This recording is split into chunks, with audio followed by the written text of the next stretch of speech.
Hello everyone, welcome back to my YouTube channel. तो आज हम लोग देखेंगे न्यू क्रिटिसिज्म के बारे में, जो कि दिया गया है इंट्रोडक्शन टू लिटरेरी थ्योरी में। तो आज हम इसका डिटेल इंफॉर्मेशन देखेंगे।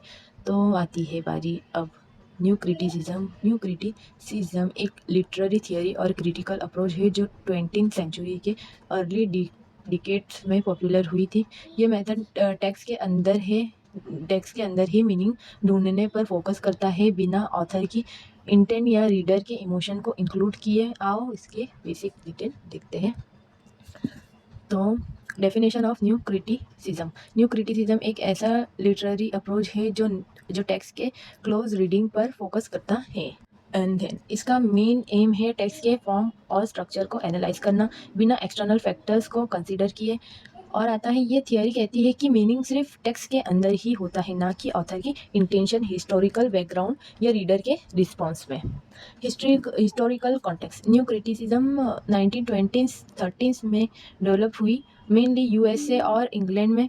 जॉन क्रॉन एसम, फिर विलियम एसोन जैसे क्रिटिक्स इस अप्रोच के पायोनियर बने जाते हैं। ये थियोरी मॉडर्निज्म के राइज के टाइम पर पॉपुलर हुई, जब लोग लिटरेचर को एक साइंटिफिक और ऑब्जेक्टिव तरीके से एनालाइज करना चाहते थे। अब देखिए क्लोज रीडिंग एक डिटेल्ड एनालाइज के मेथड है, जिसमें टेक्स्ट के वर्ड, इमेजिनरी सिंबल और मेटाफॉर्स को ध्यान से स्टडी किया जाता है। हर वर्ड और लाइन का डीपर मीनिंग ढूंढने की कोशिश होती है। अब देखिए फॉर्म एंड कंटेंट इंटीग्रेशन।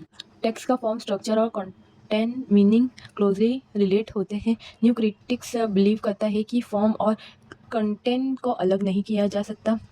अब आती है बारी autonomy of the text. Text अपने आप में सेल्फ कंटेंट होता है। एक लिटरेरी वर्क को समझने के लिए ऑथर का इंटेंशन या रीडर के एक्सपीरियंस की ज़रूरत नहीं होती है। अब देखिए ऑब्जेक्टिव क्रिटिज्म का अप्रोच ऑब्जेक्टिव होना चाहिए और सिर्फ टेक्स्ट के इंटरनल एविडेंस पर डिपेंड करना चाहिए। सब्जेक्टिव ओपिनियन और इमोशन को अवॉइड किया जाता है। अब बारी आती है यूनिटी की। एक अच्छा लिटरेरी वर्क यूनिटी और कोहियरनेंस मेंटेन रखता है। हर पार्ट ऑफ द टेक्स्ट एक दूसरे से जुड़ते हैं और ओवरऑल मीनिंग को सपोर्ट करते हैं। नाउ अब देखिए कि concept in new criticism. International fallacy का मतलब है कि टेक्स्ट का मीनिंग ढूंढने के लिए ऑथर की इंटेंशन को कंसीडर करना एक गलती है। एग्जाम्पल, अगर ऑथर ने हेमलेट लिखने का रीजन नहीं बताया, तो रीडर को सिर्फ प्ले के टेक्स्ट के बेसिस पर मीनिंग निकालना चाहिए। अफेक्टिव फैलेसी का मतलब है कि टेक्स्ट का मीनिंग रीडर के इमोशन और रिस्पॉन्सेस पर डिपेंड नहीं करता। एग्जाम्पल, हेमलेट पढ़ते वक्त अगर रीडर सैड फील करे, तो ये लिटरेरी एनालिसिस का पार्ट नहीं होना चाहिए। अब बात आती है आयरोनी की। आयरोनी टेक्स्ट के अंदर हिडन और ऑपोजिट मीनिंग को दिखाती है। एग्जाम्पल, एनिमल फार्म में इक्वालिटी का आयरोनिक पोर्टयार है। और आता है अब techniques in new criticism. Symbolism analysis. Symbols और इमेजिनरी को एनालाइज करने का एक इम्पॉर्टेंट मेथड है। एग्जाम्पल, रोबोट फोस्ट के poem the road not taken का रोड एक सिंबॉलिक चॉइस है। एनालिसिस ऑफ लिटरेरी डिवाइस जैसे मेटाफोर, स्माइल, पर्सोनिफिकेशन को डिटेल में स्टडी किया जाता है।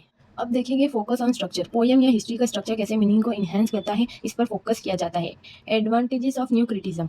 ऑब्जेक्टिव है यहाँ पर, ये अप्रोच लिटरेचर को साइंटिफिक और अनबेस्ड तरीके से एनालाइज करना सिखाता है। रीडर के पर्सनल इमोशन इस एनालिसिस को इन्फ्लुएंस नहीं करते।